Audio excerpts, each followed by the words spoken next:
And it actually, so the default size of an integer in C depends on the instruction set architecture. That's pretty dang low level, right? In contrast to like Python, you know what the size of an integer is in Python? Did we talk about this earlier? No. The answer to that question is, how much space do you have in your system and on your hard disk? You can just make crazy big numbers, and Python was just like, oh, you need 1 million digits coming right up, and it'll just make you a 1 million digit integer. And you never have to care one bit. So, no pun intended. Oh, turn the camera off for a second.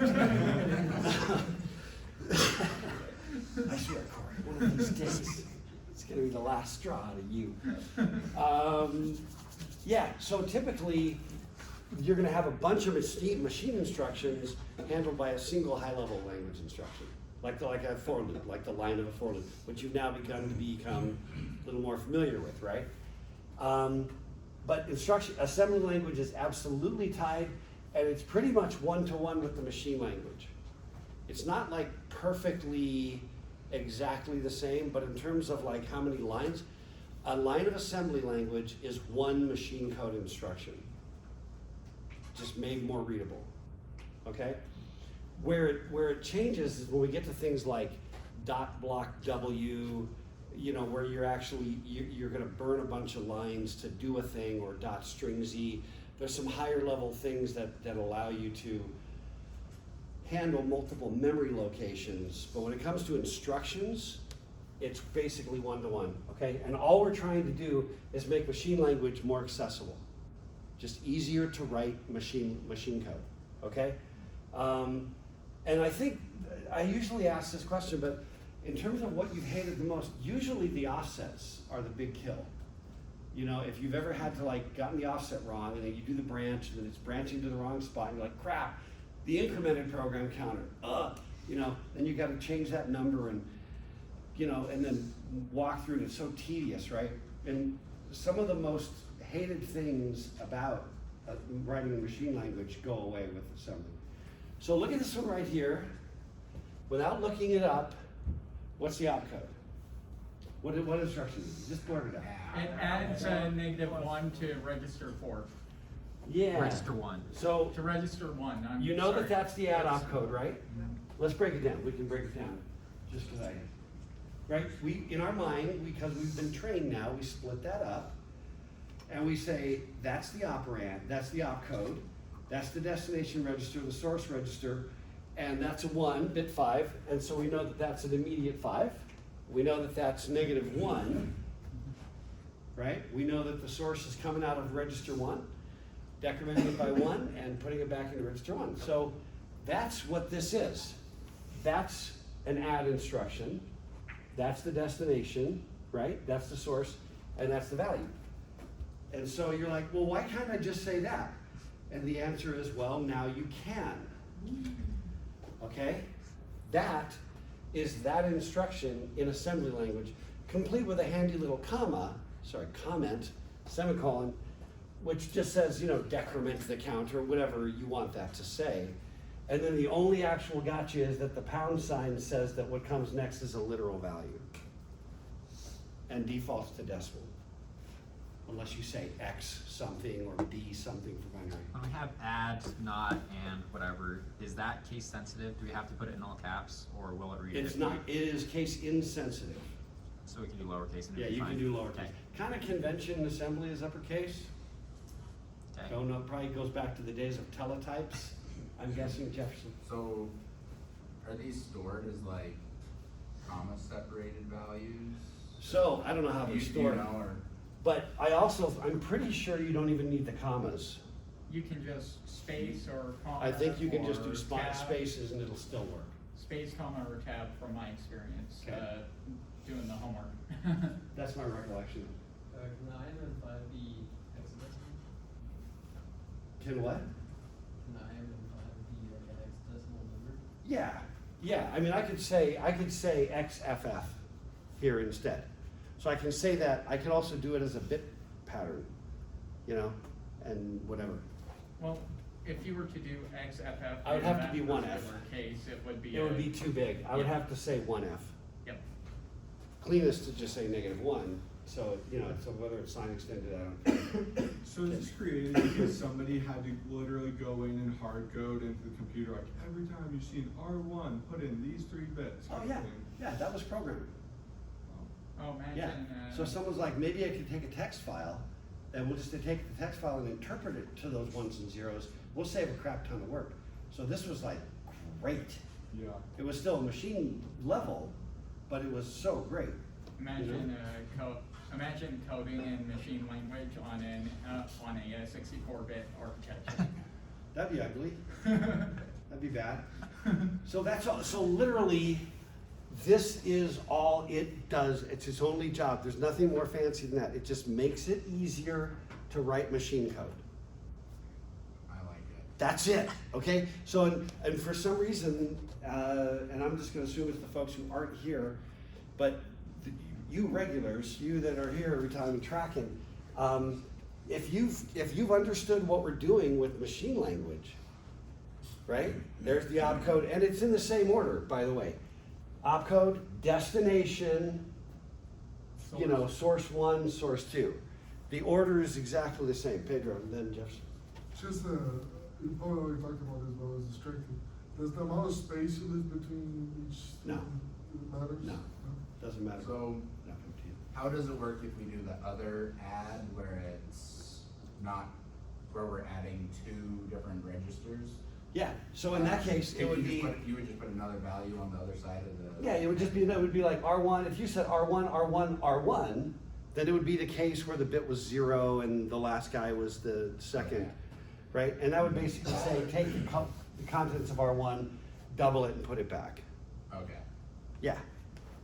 And what we're gonna do, yeah, go ahead. That was my question. Okay, and what we're gonna do is gonna walk you through the chunks here, and then we're gonna go through, like rapidly, every instruction we've already learned in machine language, which is almost all of them, and just show you what the syntax is in assembly language. So, and it should just be like, oh yeah, of course.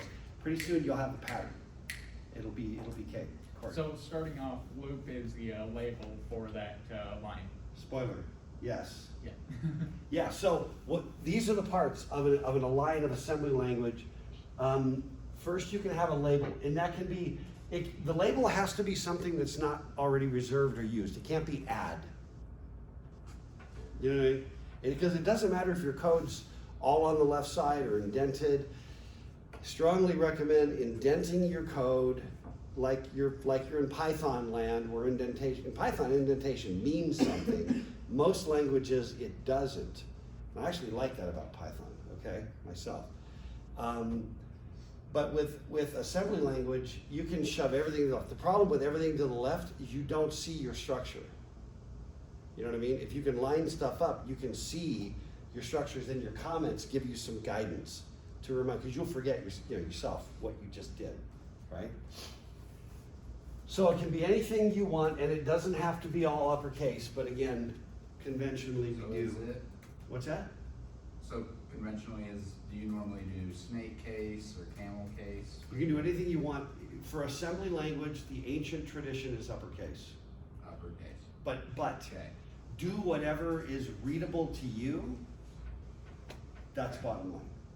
The other thing is, I like having like all the instructions lined up together, you know? But then if you have long names for labels, like the place where I want to start, then all of a sudden all your code is like way to crap over here, you know? And so you wind up gravitating towards shorter Okay. labels, you know, just because of the way the code kind of lays out, but Okay. yeah. Is the purpose for a label just kind of like a comment at the beginning? No, we actually can use it. Like, I'll show you. Is it like a variable name kind of thing? It's a symbol. It'll go into a thing called a symbol table, which we're gonna get to next week. But it basically represents the location in memory. It becomes like a symbolic name. So whenever you need to reference that location in memory, you can just use the name instead. So it's a pointer. It's a pointer that doesn't exist in memory. It exists in the symbol table of the assembler, but it is a pointer. I mean, it's not like a location in memory holding an address, but it is an address, but it's held by a data structure that is owned by the assembler. That makes sense. Are you gonna show us an example of this later, of Yeah. how we call that or where it's stored or Yep. something? Yeah. So there's the opcode, right? Those are the operands. This is the part you already know, right? That's the label, that's the opcode, that's the operands, that's comment. And two of these are required. You have to have an opcode, right? This is the part that's required. Opcode and the operands. You don't have to have a label. You can if you want. You don't have to have comments. You can if you want. I want. As long as the comment is meaningful, like decrement counter is a meaningful comment. Add the contents, add -1 to the contents of R1 and put it back in R1, not an interesting comment, okay, right? Because what does this actually say already? Add -1 to the contents of R1 and put it back in R1. Don't say crap like that. It doesn't help you, okay? Meanwhile, I'm guilty of exactly that. Corey, don't tell me. Simplify Okay. your comments. Comments not required, Corey. No, just kidding, man. That was pretty good, though, I gotta admit. So what I'm gonna do is I'm gonna go through each of the instructions we know and show you. So also uploaded in the files on Canvas is an appendix from the book. And the appendix has usually about a sheet for each instruction, okay? And this is an example of what it looks like. It's just page after page of this, one of these for every instruction. That little packet, that little PDF file, or if you have the book, it's like the first appendix, I think, at the end of the book, okay? This has gotta be your best friend. And I wanna just kinda show you, it follows the same format every time. It starts with the name, add, up there. And then it shows you the assembler formats, where you say add, right? And then the way you say, and I'll show you, here's some examples down here. So that's the stuff we already know, the machine code stuff, right? This is the logic. This is just like the logic of how it works, where it goes, if bit 5 is 0, then the destination register adds the two source registers. Otherwise, you take assign extend on the immediate 5 and add that to the first register. I mean, it's just a description. Oh, and then set the condition codes, right? So this tells you what it does, so you never have to be like, what, how does it work, what's it do? That tells you, okay? Then if you wanna go text description, if bit 5 is 0, then the second source operand is from source register 2. If it's a 1, and it just walks through and says in English really what this says. Every instruction has this description. And then this is your friend right here. So it's like, that doesn't really tell you like SR1, but what do I actually say? Doesn't tell me, doesn't tell me, doesn't tell me, doesn't tell me. Then right here it tells you. Add R2, R3, R4, and then the literal 7 right there, right? Just to show you, and then with some comments to kind of just describe what it's doing, okay? So all I want to look at, so you understand what these pages look like, you've got to just get comfortable with flipping them and just flipping page to page and get what you need. And I've said this before, but you cannot operate in the land of guesswork. You have to know. I've seen this all the time. Somebody's writing a program and you need to like load some value from the location that's pointed to by some register, which you would use an LDR probably for that, right? Register has a value, you kind of know how that works. But rather than looking it up, they're like LEA, and then you're getting a value, but it's not the correct value, and the logic doesn't make any sense, and the program will dutifully run your crappy logic, So you cannot operate in guesswork land. If there's any hesitation whatsoever, you look it up, and about the 10th time you look it up, it starts to get, where you really do know it. But, I've by now written a decent amount of code in LC3 assembler, teaching this class for 3.5 years, and I still always pretty much just double check, look stuff up, make sure it's right. Okay, so what we're gonna care about is the assembler's format up top, and then the examples down at the bottom. This one should come as no surprise how the AND works. It's exactly the same thing, right? Cool down there. And R2, R3, R4, which would take the contents of R3 and R4 and them together and put the result into R2. And again, just note forever that the format here follows the format that you're already used to. You don't even have to reconstruct it or rethink it. There's not. I'm gonna not R2 and I'm gonna put the results into R4. Cool? Everybody good? And stop me if you have any questions. And these are straightforward. These are the operating instructions. Let's do the data movement. These are a little more dicey, right? The 4 loads and the 3 stores. But we're gonna walk through each one. And also, I wanted to put these in the slides so that they were just there for you in the slides, so as a reference as well. If you would rather go pull the slides down, which are also up on Canvas in the files as a PDF, and as a slideshow file. Okay, LD. Remember what LD does? That is, you compute an address by sign extending these bits, the PC offset 9 to 16. You add those to the value of the incremented program counter. Ignore the part about privileged memory. So you're in the if not. The contents of memory at this address is loaded into DR, into the destination register, okay? This is where the label comes into play. Finds the value, attributing. So I've got a label somewhere that just says, and this would be a better example if it had that, but I'll show you some code that uses labels in different ways, okay? But somewhere there's a spot called like value, and maybe it's got 27 in it, sitting there. Then when I do this one, I say load R4 from value, from the location in memory referenced by value. That's what this is trying to suggest. Over in memory, at the address that's pointed to by the label value, that's the spot in memory to pull it out of, stick it into R4. Clear? Easier? At least a little bit easier? Because you don't have to calculate the offset. You say label. When you assemble this, it's still going to calculate an offset and put it into the machine code. There's going to be a PC offset 9 in there, but it's not going to be something you have to mess with.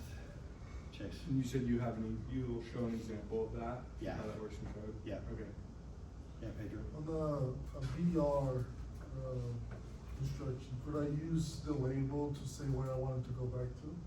Yeah, we're gonna get to those, because those are coming up.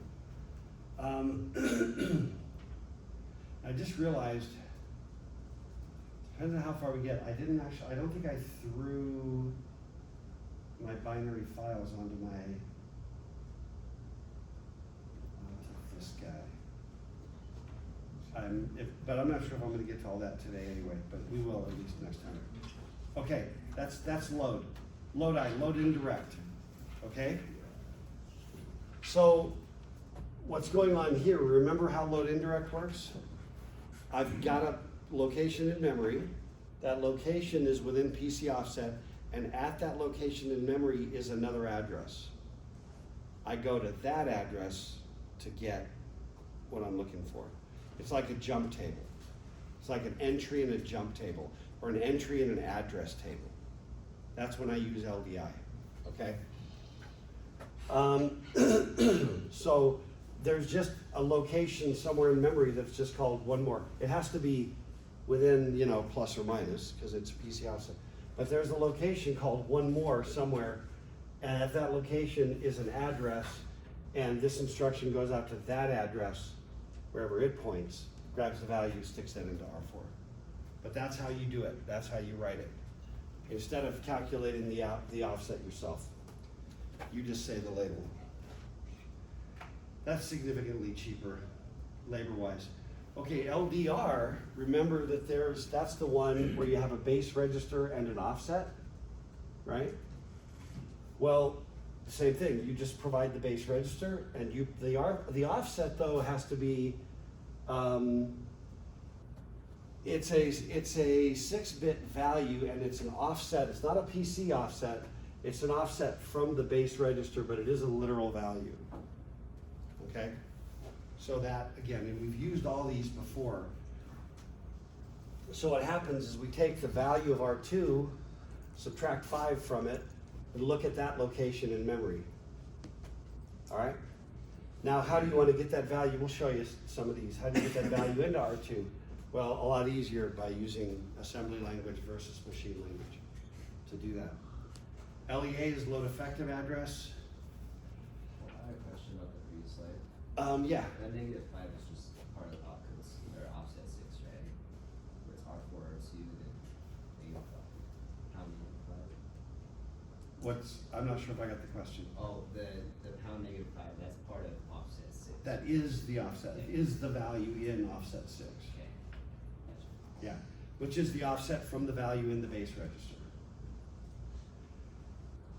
And one of the things I'm trying to do with the homework and stuff and with the labs is to get you to kind of step your way into using these, you know, in different ways, in little ways. I did do a handful on the current Module 9 homework of writing little programs in assembly, but they're the kinds of stuff I was having to do in machine language, so they ought to be that much easier to do in assembly now. Load effective address, destination register, and a label. Okay? So again, there's some label somewhere, there's a location called target. And we basically just take the value of target. So Miles, you said it was a pointer, which it is. Take the value of that pointer, I think it was you that said it. Take the value of that pointer, put it in R4. That's LEA. The rest of these, straightforward, same things. When I do a store just like a load, I just store R4 in that location that the label is on. Okay? And some of this I'll make, make a little more sense. Store in direct, I go to that location, I see what it points to, I store it there.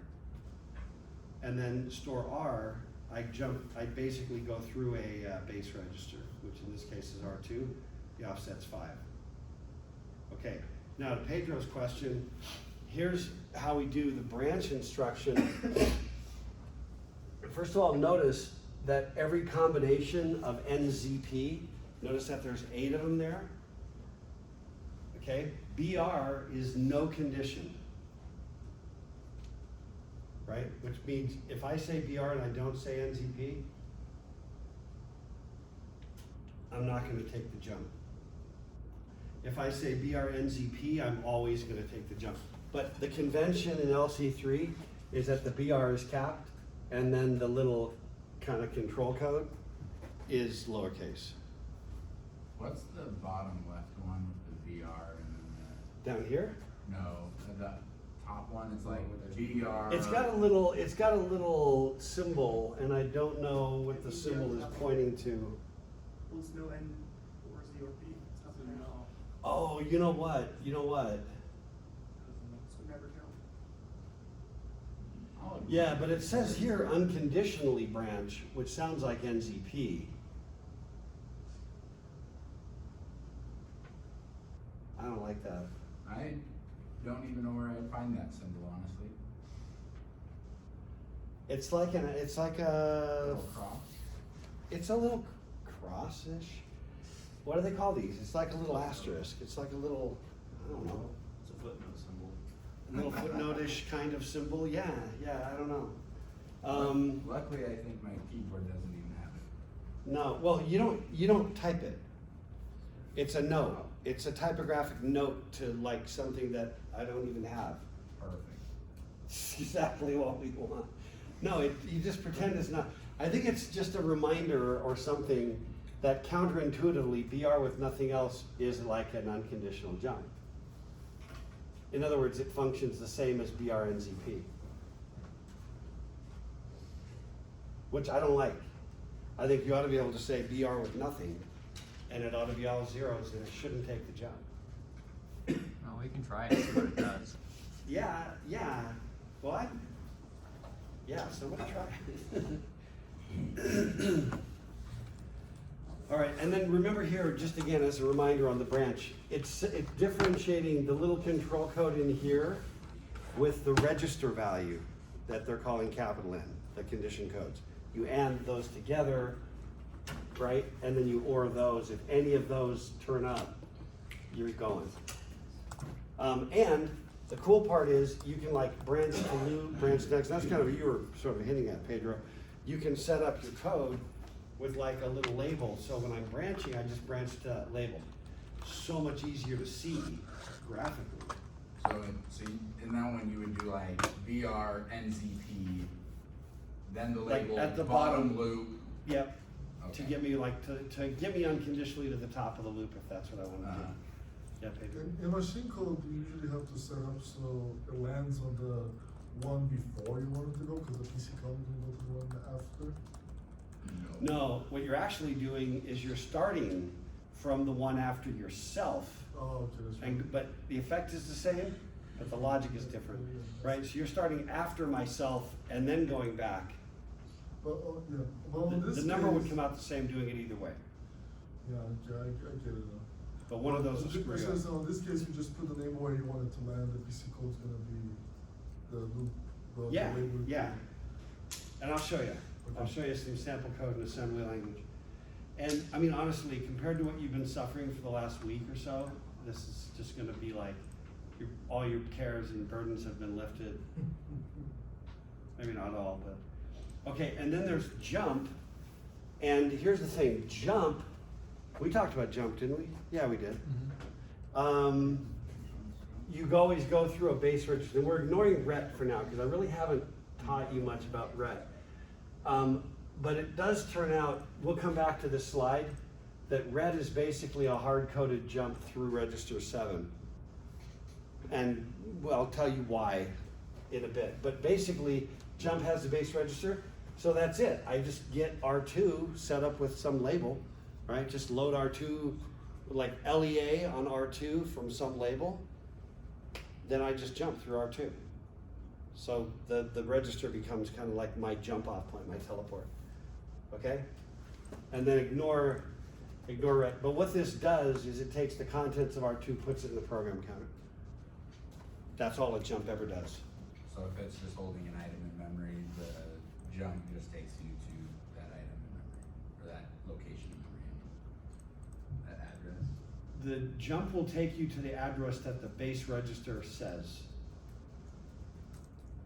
Okay, yes. Does So that make like sense? if R2 had 3,000, it's just setting the program counter to 3,000. To 3,000, and then of course, now it's time to fetch again. Fetch, decode, execute, you fetch, oh, 3,000, and now I'm executing that instruction. Okay. Yep. Okay, I'm gonna give you a little more about assembler directives. I wonder if I need to give you, no, it's okay. I'm gonna give you these assembler directives. So now that we're writing an assembler, we'd like to be able to give, and we need some of these, some you've already seen, like .origin, .end, you've already seen in sample code with the binary stuff, right? But what we're gonna do here is we call these pseudo-ops, we sometimes call them assembler directives, but these are instructions to the assembler. So there's a piece of software called the assembler. The assembler takes your code. When you say process or whatever the button says, like process and then load into the simulator, that's the assembler that's doing all that, okay? Machine's just sitting there. The assembler walks through your code, looks for syntax errors, anything you did that was wrong, that it can tell, throws an error, tells you, whatever, you spelled something wrong, or I don't know what you meant by that. And then it converts your assembly language into machine language, and then puts that machine language into memory, okay? But these are instructions to the assembler. Oh, you've also seen .fill. I think I showed you .fill. But these are not, well, I'll show you. These two simply tell and I'll get to them, they tell the assembler when to start and stop. All of these actually influence what happens in memory, but only data, not code. Okay? So these are not gonna change your instructions, but they will change like data parts. I'll show you. And again, remember that all my slides are up on Canvas. You can get those in advance, you can get those later, you know, for like double checking and referencing and things like that. Okay, so here's .origin.end. Anybody remember summing numbers using a centome? Remember that one? We kind of walked through it in class. Well, here's an assembly language version of it, okay? So the .orig, so it tells the assembler where to put the machine code, okay? So I said .orig x3000, so all this code is going to go into location 3000, then .end, then it's going to go .org 3100. All of this stuff is going to go to 3100. .end just tells the assembler, you can pause, take a breather, get a drink, okay? That's all .org and .end do. They are instructions to the assembler.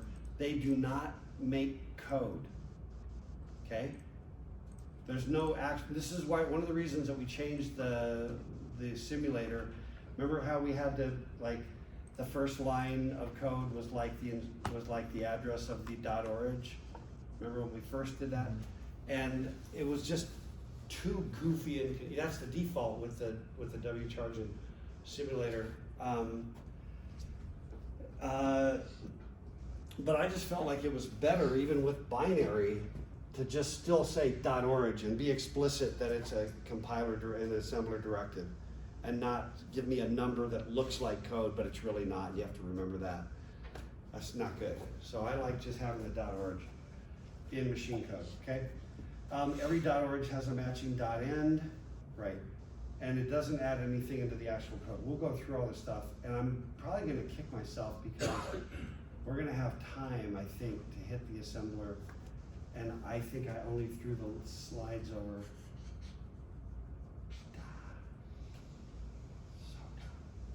Okay.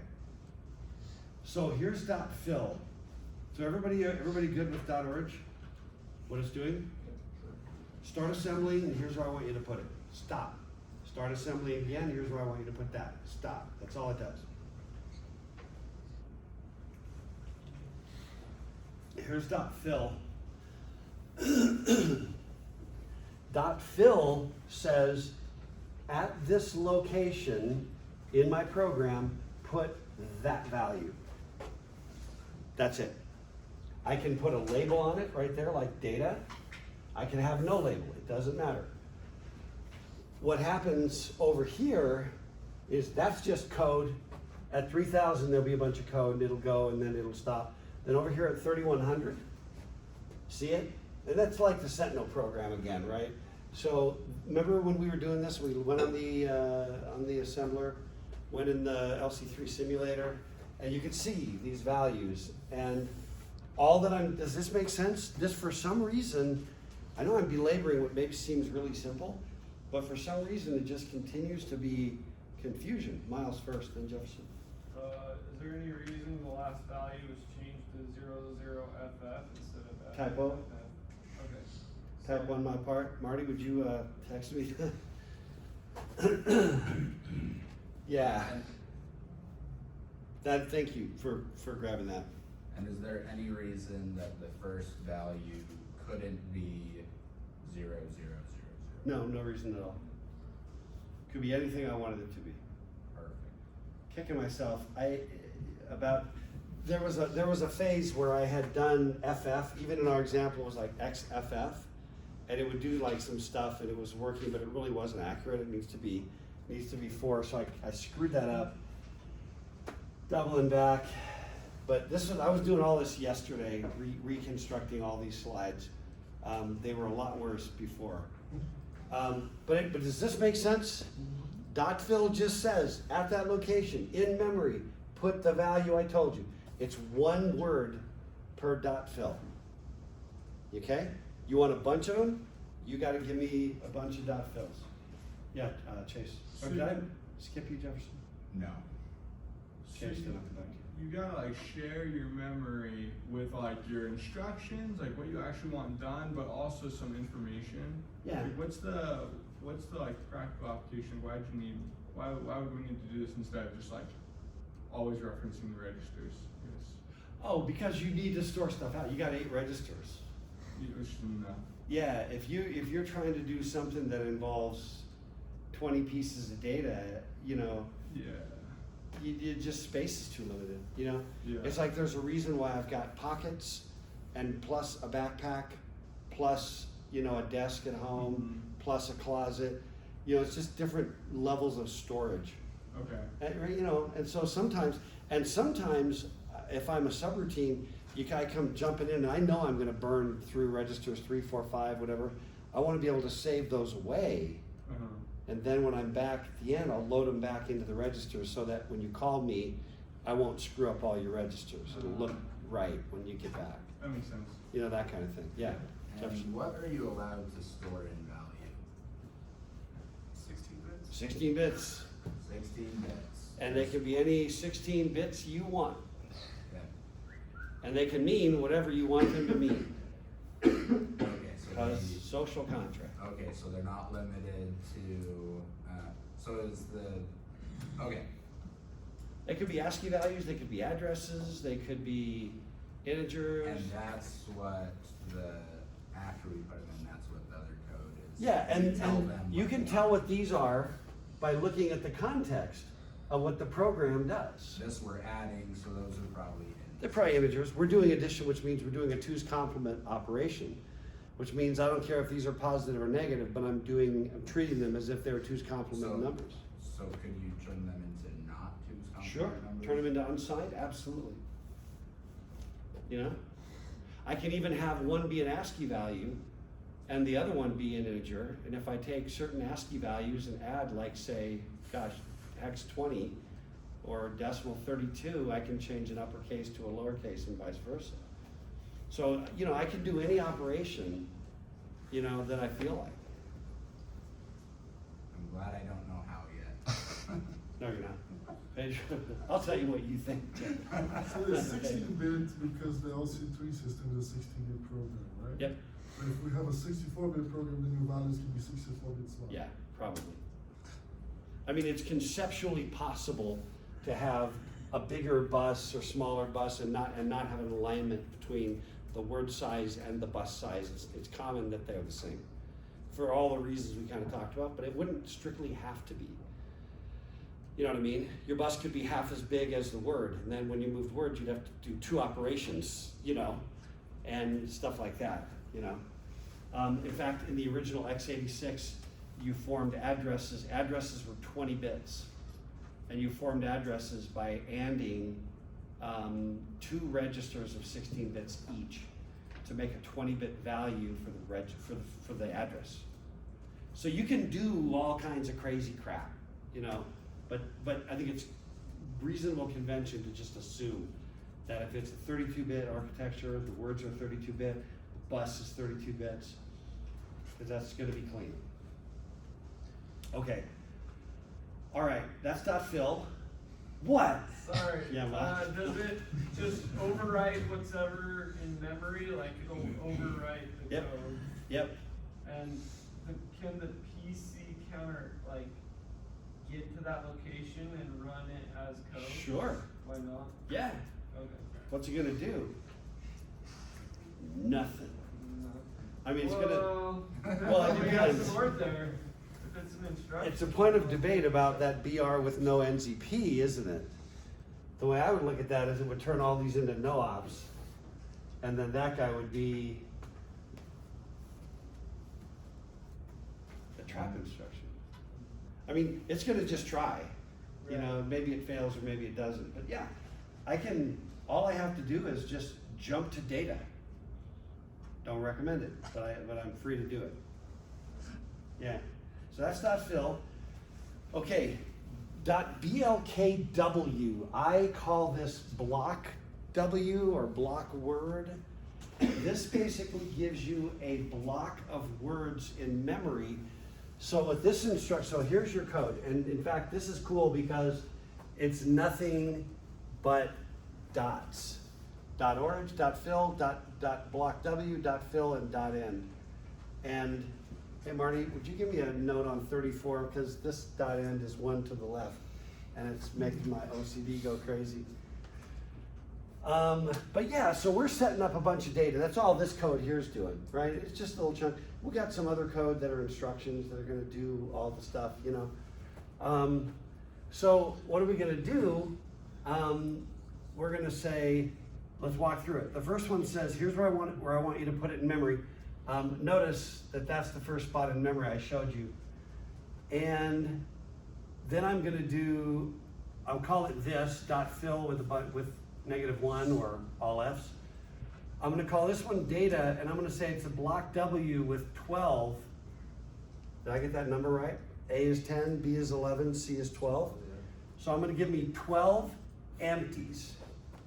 Just 12 empty spots. Now, I think that if I do block W, that it doesn't initialize the spaces to 0, but just gives me the junk that was already in there, but I do not know 100%. If somebody wants to try, the easiest way to do that is just to take the same space we were looking at before where we put all those numbers. Now do code that does a block W that overwrites that same spot and see if it's trash in there or if it's all zeros. Did you try it yet? You had to look like maybe you did. If anybody wants to try it real quick, or we can try it ourselves. Yeah, Chase. So, like, what's other than like for us to say like, okay, this is data. Like, how does the computer change? Like, it's still gonna read it the exact same. Like, Yeah, it doesn't care. yeah. It's just a convenient way for me to say, I don't know what's in it yet, but I'm just gonna allocate. And what I did here was just to show that these two do exactly the same thing. It's as if I said, give me a 0, another 0, give me a 0, give me a 0, and I did that 12 times. Or I can just say .block W and give it a number. Okay. And it'll just, and what it's doing is it says, okay, 3100. So 3100 is where I'll put this. Notice it's right there. And then data will be at 3101. And then it's like, okay, 2, 3, whatever it comes down to. And then 310D will be that, right? So it's the same effect every time. And what we're gonna get to is there's actually, the assembler is building a symbol table. Literally, there's a table that just goes, oh yeah, this, it'll put the string this, and it'll put 3100. Like, whenever he says this, he's talking about location 3100. Okay. And then whenever he says data, he's talking about location 3101. So it's kind of like a method, but like without, that's like object-oriented programming. But like I think it's too like- many moving parts using that analogy. Okay. But you can kind of call a label and it knows where to go in the memory. Yeah, you know, in a sense, except this is all data.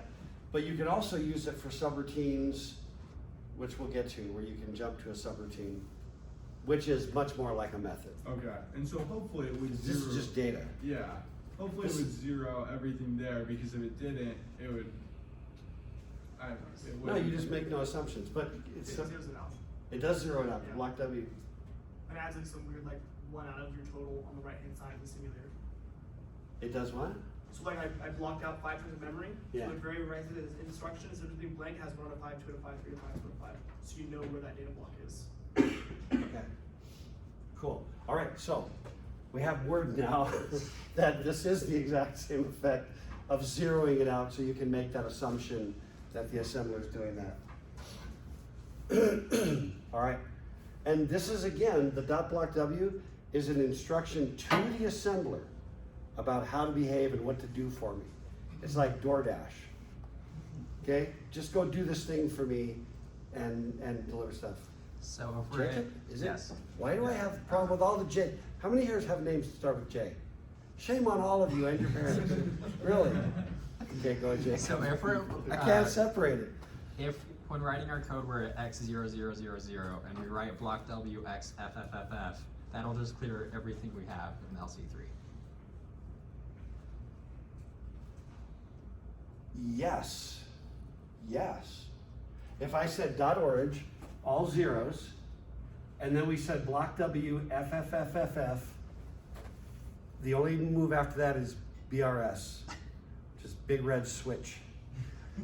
You just have to power everything off and start over. Yeah, you could zero everything and then like nothing would work. All your trap routines would be zeroed out, everything would be toasted. Yeah, you can do it. Try it. I mean, honestly, having that evil little, thing is where a lot of learning comes from. Where you're like, well, what would happen if I did this or that? I strongly respect it and advise in favor of it. Okay, that's not block W. Okay? Now, what if I wanted, yeah, Pedro? So all that does is clean out those blocks of memory, so you out of your junk, so you can use it to store something meaningful. Well, yeah, but that's not all it does. It does that, but that's not all it does. The other thing it does is it tells the assembler that this guy's location in memory is 310D, because it skips all of these as it's going through and kind of keeping track of where stuff's going to go in memory. So it's kind of like you get a 0 and you get a 0 and you get a 0, and it does it 12 times, and then it goes, okay, now we're down to here. Yeah, we'll call you that, and we'll put a 1 in you, because I'm down this far because I did the block W with 12. Does that make sense? Okay, yeah. Just to make sure I understand with the dot end, because for this particular example, because end doesn't necessarily like just end the program. It's done compiling like that specific part of Yeah. the. It just says stop assembling. Okay. You did your job, it's over. Okay. Whereas halt is made. I don't think we haven't talked about halt yet, have we? Like halt. is Not a made. lot, no, not in any detail. We've used it, and this is a great question because, I don't know, did I ask this on the homework? I think I did. Is that a homework thing? Yeah, it's it's number 7. No, it's an important one because halt is actually an instruction in your program, And that just like stops the program. which stops the computer from running, right? So when you give me a halt, I'm writing code. When I say dot end, I'm not writing code. Does that make sense? Dot end, I'm giving instructions to the assembler. Halt, I'm writing code. Dot end is a delimiter for the assembler. Yeah, in a sense, if that works for you, think of it that way. So what's it writing code to do? The halt instruction, to jump to the halt routine Okay. via a trap instruction, which we haven't really talked about. So if you put in any instruction after the dot end, it's just gonna completely ignore Yeah, it would just Unless ignore it. you've And we got start another dot orange. out. Unless I had another dot orange, and then it would say to go again. But if it hits dot end and then you've got more code, it's gonna just ignore it. Actually played around with that a little Yeah, bit. Pedro. I was just confused on homework 8. I knew how to do it, but I just didn't know how to work. On the part to write the character from the Yeah. ASCII table was a trap. This is a trap 21. Yeah, like Hex 21. Yeah, so I was just wondering, like, why is there like a trap? Yeah, 'cause we haven't talked about traps yet. That was more just one where I'm kind of like giving you a line of code so that when you drop it in, when you put a character in that one spot and you just say these bits I'm gonna tell you, stuff will print out. 10 character. With the characters, yeah, and then you're just gonna loop and see something tangible happen. What do I have to know about it? No, not yet. No.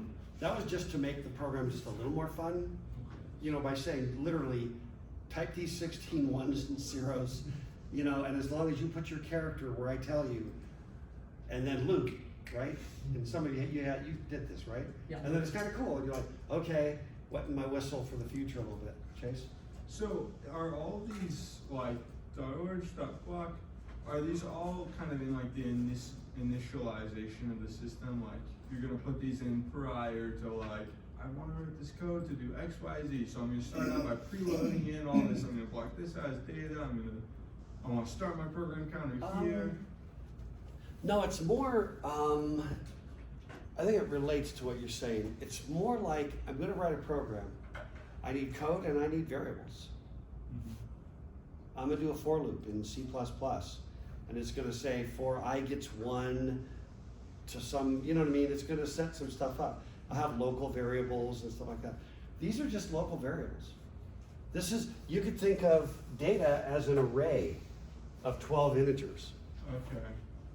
if you wanted. So it's like expanding your register, but in memory. Yeah. It's Okay.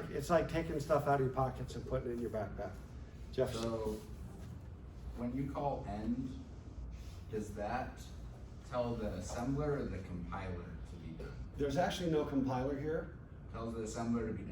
It tells the assembler, you're done, you stop working, don't process anymore. Unless you see a .org next, Then turn on. then keep going. Then Okay. kick back in again with whatever that location is that it gave you and go. Yeah. Corey? Slightly a little bit off topic, but my understanding is the compiler converts like a language like C or Python into assembly, and then the assembler converts that Into machine code. Into machine code. Yeah, that's right. That's exactly right. Okay, now what if remember we talked about strings? Character strings? And how it had ASCII values and then at the end it was a 0. Right? Is that ringing a bell? The last value is 0. What if I wanted to convert this into a string? Couldn't I put like, put like my name, capital C, little h, little u, little c, or just put the ASCII value. And then at the end of the string, have it just be a 0, and I could use that as my name. I could say name instead of data, right? But what if I had a lot of strings? Would that be tedious? I mean, I could build strings by using .fills. I can. However, what if I had another assembler directive called string Z, where I could literally just I could say to the assembler, whenever I say dot, just remember, whenever I say dot, I'm talking to the assembler. I'm not writing code. With the exception that if I tell the assembler to put a number in a certain spot, then there will be a number in the spot, or .block W, right, where I'm going to say allocate some space, it'll allocate the space. So there will be an effect on the data. But if I say .string Z, and I have this thing called like message, these are the ASCII values if I did them correctly. For hello world, right, HELLO space WORLD exclamation, and it just happens to be 12. Is it 12 or is it actually one more? Might be one more. It's 13. 13. Yeah. And so when I say string Z hello world, I have a null terminated string of ASCII characters. That's really convenient when we get to the final project, which I will post in the not too distant future. And you're gonna, have to prompt somebody. You have to prompt user, please enter or whatever. Well, that's where you do that, and all of a sudden it'll be all that data, all the strings, all that stuff, super handy. And then you can put a label like message or prompt or intro or failure message or whatever you want to put it, and then you can reference that to spit that message out using the trap instructions. Jefferson. So we have to allocate the space for that string prior to the .string Z. No. Oh, if we just These put are it, so if we put it in, it will allocate space for it. It's kind of like a block W, Okay, except it's going to put the ASCII values in, and it'll calculate how much space it needs. okay, that's nice. I was picturing it more like, Yeah, I was picturing it more like an array that like you have to allocate the size prior to putting then things you- in, but yeah. this is like a vector where it just creates more space for it. Yeah, so like the previous slide with block W, unrelated, Okay. just coincidentally to show that you could, and similarly, these two are unrelated. They do the same thing, but it's just to show you I could do that with a .fill, much more cumbersome and tedious. And I could also build a string this tedious way or this really, really easy way. And in memory, it's still gonna be, all in there in memory, like what you're kind of building. Yeah, Chase. And then to print that, you've got to have a loop and go through and use that one command to go through. Yeah, and when we get to the trap instructions, which are like system level commands that you can issue, one of them is to print a string. Okay. So there's a you can write your own, but there is a built-in instruction in the trap instructions that allows you to print a string. Okay. So like a trap, something, and then you specify the length? No, you just give it the starting, because it's null terminated. Oh, okay. It, Okay. right? It's It until just it's starts 0. going. It's a sentinel. It just starts going until it finds a 0. Oop, I'll stop. That's the beauty of null terminated string. I don't have to know how big it is. Yeah, baby. So here's where we've got about 10 minutes or so. And so I want to just show you, and there's a couple, no, I'm really kicking myself that I didn't get those on my drive so we could jump over to the LC3, but it's okay. We can still do a little walkthrough. And time-wise, we're in fine shape. This was the one we did in class, right? And I think I even provided this code to you for like the lab, I think, right? Remember the pain in the arse that this was? To do this all in machine language, machine code, right? But you remember it, and then we put little notes on the outside. Well, now these are just preserving the same notes. So just to, give you, I don't know, connection. But notice a couple of differences. This whole area here that we put into 3100, we still put it in 3100. It's filled the same way we filled it, except we just said .fill instead of actually having to say what it is in binary. We just said .fill and set it in hex. Okay? So it does the same thing. And interestingly, when all of this code runs, it will look in memory just like this. But you wrote it that way. The assembler put it into memory instead of you having to write it in that sort of intensely binary way. Yeah, Corey? Could you also do .fill and then a colon and then a decimal number?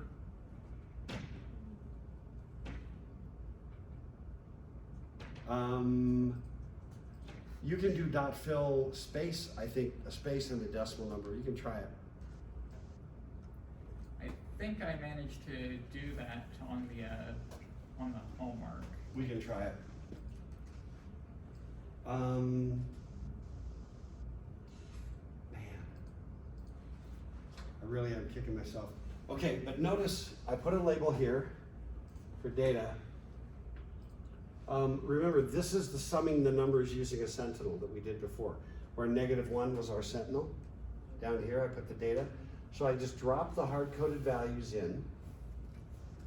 We could also write a little program to loop and print out characters, but then you'd have to do the print routine, and I didn't want to muck up the waters anymore. So I just kept it the very same program we did. But notice what's happening. Let's just kind of walk through it. I'm going to load effective address. It says, where's data? And the system goes, yeah, data's at 3100. So it's going to put 3100 into R1. Okay? R1 now points to data. I'm then going to clear R3, and I'm going to do a load R using R1 as my pointer. No offsets, that's my base register. So I'm going to grab the 0001 out of here, put that into R4. So R4 has the 1. I'm now going to branch on negative to done. I'm going to keep going until I'm negative. All right? I'm going to add 3 and 4 together and put that in my running total. I'm going to increment R1, and then I'm going to grab the next value, which will be 2. Right? And then I'm going to branch unconditionally back to loop. And I'm going to check, the last time I wrote to a register was when I put a value in R4. It was 1, is that negative? No. Negative, negative, negative, no. Till I get to -1, right? Having added it all up, now I'm negative, and I branch to done. So none of the stupid PC offset calculation crap. That's the biggest. Branch on negative to done. And then at done, I just go halt. Yeah. If we forget to put in Jake. a label, could we do an immediate value or something, or will it not work? I'm not 100% sure. In the instructions, it doesn't see, in the, you know, the magic pages, it doesn't, let me show you real quick. Right here, it shows the assembler formats as being branch something label. Okay. But I don't know what would happen if you tried it. And that's the correct engineering thing to do is to try it. Right? I managed to do it, so it does work for Which one? decimal using the Dot fill sorry, space not colon, decimal. the Oh, pound so sign. doing dot fill and then just following it with a decimal number? Pound and then decimal number and Oh, it, pounded, so a works. literal value with a pound and a decimal number. Yeah. Great, great. And then it becomes like whatever's comfy to you, right? Then you can just use it. So that was all the pain that we did. And then this is how we can do it now. Notice it's just as long. It's not any shorter. But it's just way, way easier. But it's important that you understand that when you're writing this, you're actually constructing this. When you're writing that, you're constructing this. Because that causes values to go into memory. That causes values to go into memory. And I left these, spaces, so that they're easier to parse. Just, a lot easier. Okay.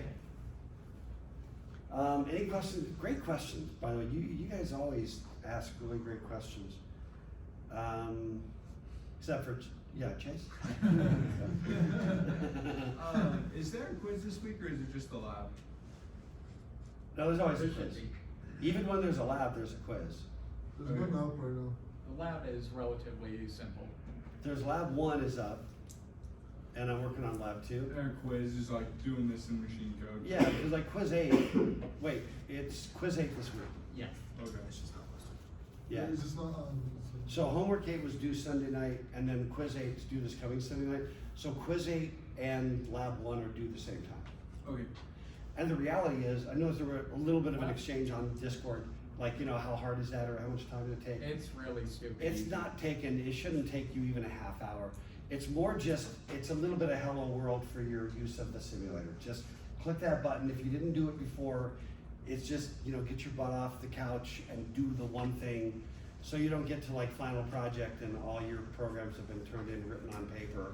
It's just an attempt to jar you into action for, frankly, pretty Besides, pretty- it's a lot easier to see it run than to try to work it out on paper. Yeah, that's right. It's just trying to connect the dots that way. Okay, so let's do this. Let's look at this guy. Yeah. Let's do this. And then we can, when we come back, I'll have this on my little Iron Man drive, and we'll load this into the simulator and run it, which I would have done today if I had remembered. So what we're going to talk about next is subroutines. So when we come back on Thursday, we're going to be talking subroutines, okay? And it's not, I'm not sure, I'm just trying to figure out how much, like I said, I'm not sure about pacing in terms of how much we got, but I think it'll be okay. So what we're gonna do is start with a program that squares a number, okay? So to square a number, like 5, how do you square any number? In a kind of a mathematical, if all you have is addition, how do you calculate the square of a number? What's that, Jacob? You add it to itself its own number of times. Yeah, you don't double it Or, well, yeah. a bunch of times, or you're doing a different operation, Or, doing yeah, something exponential. But you basically have like 0, and then you have the value, and you add it, as many times as the number is. So you have to loop, you have to iterate. as many times as the number is that you're gonna square. And every time through, you just add it to your running total, okay? And what I'm trying to do is write this program and say, this is our program. And we'll walk through it, and then again, when we come back on Thursday, we'll throw it in the simulator. Then what we're gonna do is we're gonna take this exact same code and drop it in to a subroutine so we could reuse it, so we'd have a little square function. Now we're building methods, and we're giving them names, okay? So what we do is, we go .orgs 3000, so that's where we're gonna put it. We clear R3 so that it can be the running total. I decided that the number we're gonna square is just sitting in memory. Why? Whatever, it's social contract, it's where we knew it was going to be, right? Parameter passing or what have you. So I load from num into R4. So basically I just look at num, it's got 3 in it, I grab the 3, I put 3 into R4. I then take R4, I add R4 to 0, which means I don't do anything. I put it into R5. I now have the original number, so I've got a running total, a countdown, and the original number. Save. I'm not even saying this is like the best assembly coding in the world. Right. It works. You just load it, right? Num into R5 as well? Or wait, Yeah, what I did was I had R3 be 0, because that's my running total. right. I could have also loaded R3 from R4 and given it its first, instantiation, but it wouldn't cover the case when I multiply it, when I square the value 0. So maybe clean this R3. So R3 has 0, R4 is the value, and R5 is a countdown. So 3's got to be going up every loop, 5's going to be going down, and we just need 4 to just stay itself. So we can add that to 3 every time. Does that make sense? So that's what we're doing. So we go into the loop, we called it again, I called it again. We're gonna branch on positive to again. I take R3 and R4, I add them, I put it in R3. I decrement R5, and I go again. On positive, I go again. So 5's gonna go, 5 starts off at 3. So the very first time through I get here, it's gonna be 2, and it's gonna be 1, and it's gonna be 0. So we're gonna loop 3 times. Getting the end conditions just right is a trick. You've gotta walk through and convince yourself that you didn't blow an edge case. And then when it's not positive, I just drop out. Then I store the sum into this value, S squared, SQ, or just square. So in other words, I used the dot fill to give me the original value I'm squaring. And then I just did a block W and said, I just want one word. Just give me one word. I could have done that with a dot fill, didn't matter, but does that make sense? I allocated a spot for my answer. That's it. That's a little program that'll do a square. We can take the chunks out, as we'll talk about next time, which will be right here on subroutines and returns. And then we'll do some simulator stuff as well. All right, we're out of time. I think that worked out pretty well.